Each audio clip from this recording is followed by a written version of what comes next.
This is the world's largest black hole. I made a giant black hole with the world's blackest fabric called Kiwami Black that absorbs over 99.9% of visible light to show you what it would be like if you fell into a black hole and what it would be like to watch someone fall into a black hole. The results might surprise you. For some reason we chose 100-degree weather to do this in, so I'm sure the black hole is gonna get really hot.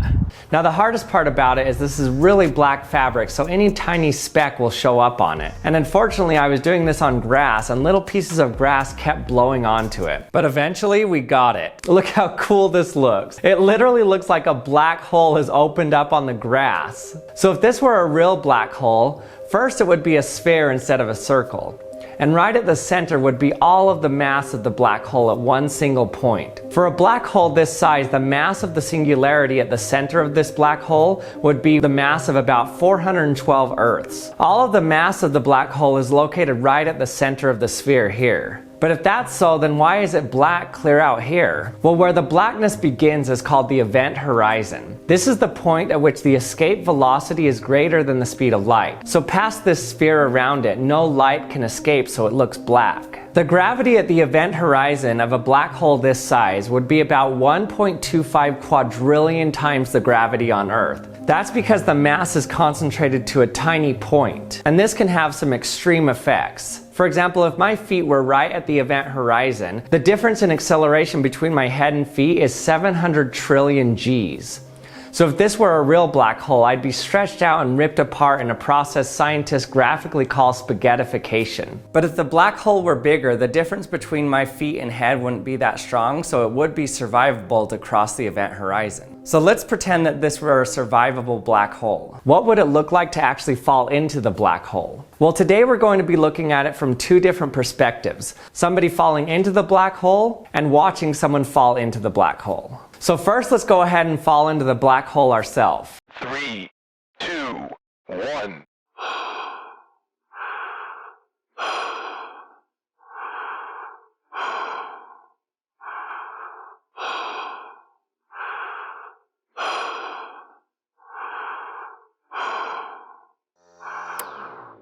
This is kind of what you'd expect, but it's not what would happen with a real black hole. If you were falling into a real black hole, it would never actually look like you reached the event horizon.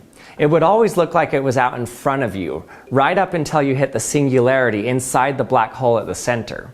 For example, let's say this were a real black hole.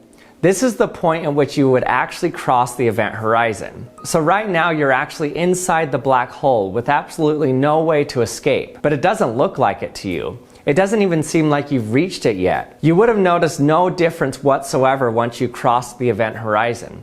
There would be no indication that you had entered the black hole. The darkness doesn't ever engulf you until you hit the singularity at the center of the black hole. What's weird about this is that even when you're inside the black hole, falling towards a single point in the center, it wouldn't look like you're approaching a black sphere or point, but it would look like you're actually landing on a flat plane due to the extreme tidal forces lensing everything around you. Also, another thing to notice is that while we're falling into the black hole, space and time are bending tremendously. But since this is from the point of view of the person falling in, time would just tick by like normal. Time always moves by like normal for yourself. But if instead of falling into a black hole, we were to watch an unfortunate friend fall into a black hole, then we would see something quite different. But before we continue, if you feel like you're falling into a black hole in your life, then let me tell you about our sponsor, Betterhelp. Betterhelp is the world's largest therapy service, and it's 100% online. With Betterhelp, you can tap into a network of over 30,000 licensed and experienced therapists who can help you with a wide range of issues. To get started, you just answer a few questions about your needs and preferences in therapy.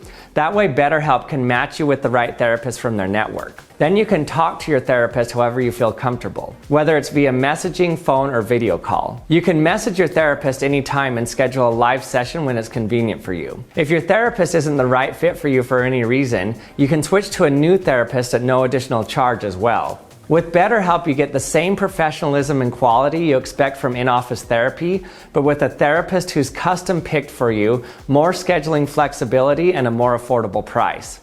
So get 10% off your first month at betterhelp.com/actionlab, or you can click the link in the description. And thanks to Betterhelp for sponsoring this video. Now let's get back to our experiment. As you watch me fall towards the black hole, you'll see me start to accelerate very fast. In free fall, I'll start to approach the speed of light. But what's weird about this is that right around 60 feet away from a black hole this size, it would look like I start to slow down. As I get closer and closer to the black hole, it'll look like I'm moving slower and slower. If you could see my watch on my hand, it would be moving slower and slower as well. As I got really close to it, you wouldn't notice my clock ticking at all.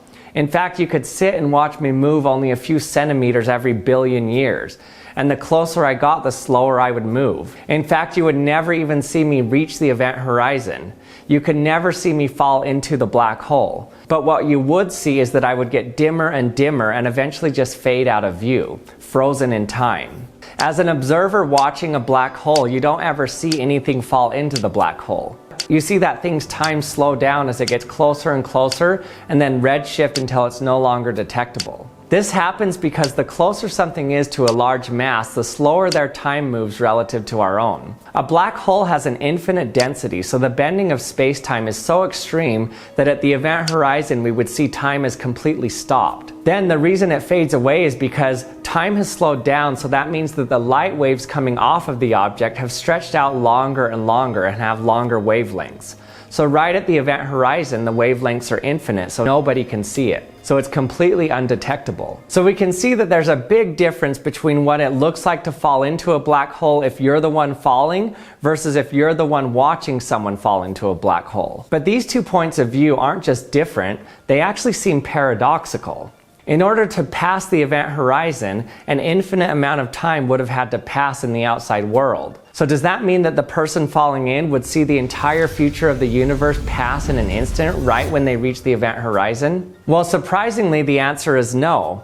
In fact, as you're falling into a black hole, you wouldn't observe the outside universe moving faster, but you would observe their clocks moving slower as well. But how could both the person falling into the black hole and the people outside of the black hole both observe the other person's clock as moving slower than their own? Well, this is only paradoxical if you incorrectly picture the universe as having one universal clock that gives the real time. In reality, time is completely relative to the individual observer depending on their speed and local gravity. In our normal life, we aren't near relativistic masses or velocities. Even from different points of view, we can all agree on the order that things happen and how fast each other's clocks are moving. But at high speeds and near very concentrated masses, observers stop being able to agree on the speed of each other's clocks, and they can't even agree on the order that events happen. So when talking about time passing near a black hole, we must keep track of the minute details of the speed of the person we're talking about. For example, remember I told you that as you're falling into a black hole, there would be nothing special near the event horizon.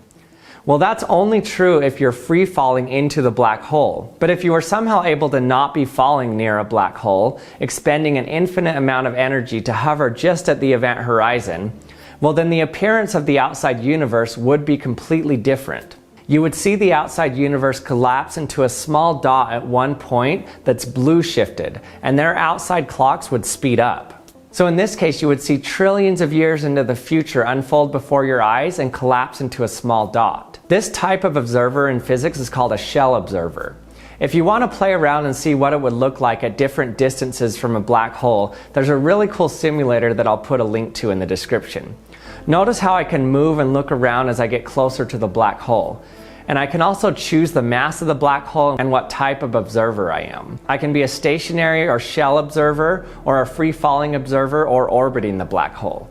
And all of these look different when you look at the black hole and the outside universe. I recommend changing the amount of stars so you can see the different wavelengths shifting that happens as you turn different directions. Relativity scenarios like this are a grim reminder that everything, including the passage of time, is completely relative to the person viewing it. We're all in this life together, yet we're all isolated. But the good news is, if you want to experience life with other people, then you just have to keep them close by. And by close, of course, I mean keep all your loved ones at the same gravitational potential and traveling at the same velocity as you. Hey sweetie, come down to the same gravitational potential energy so our clocks run at the same speed. And thanks for watching, and we'll see you next time.